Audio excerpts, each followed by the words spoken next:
Scene 1। मुझे तो ये भी नहीं पता था कि पठान इतने मज़ाहिया हो सकते हैं। तैयार हो जाइए 10 ऐसे लतीफ़ों के लिए जो आपको हंसी से लोट पूट कर देंगे। सीन 2। एक पठान बार में सीढ़ी क्यों लेकर गया?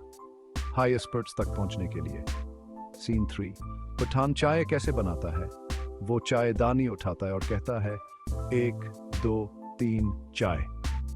सीन 4। पठान ने अपने पैसे ब्लेंडर में क्यों डाले? वो कुछ लिक्विड असासे बनाना चाहता था। सीन 5। आप पियानो बजाने वाले पठान को क्या कहते हैं? पठान की प्लेयर। सीन 6। पठान घड़ी पर क्यों बैठ गया? वो वक्त पर होना चाहता था। सीन 7। पठानों ने टूटा हुआ टमाटर कैसे ठीक किया?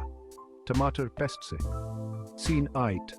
पठान स्कूल में सीडी क्यों लेकर गया? वो हाई स्कूल जाना चाहता था। सीन 9। आपको कैसे पता चलता है कि पठान ने आपको ईमेल की है? वो सब्जेक्ट लाइन में अर्जेंट लिखकर मेल भेजता है। सीन 10।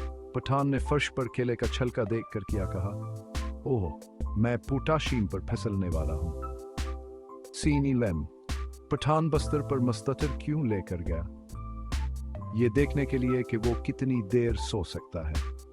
ये तमाम लतीफ़े महज तफरीह के लिए हैं और उनका मकसद बगैर किसी नाराज़गी के आपके चेहरे पर मुस्कुराहट लाना है। हंसते रहें।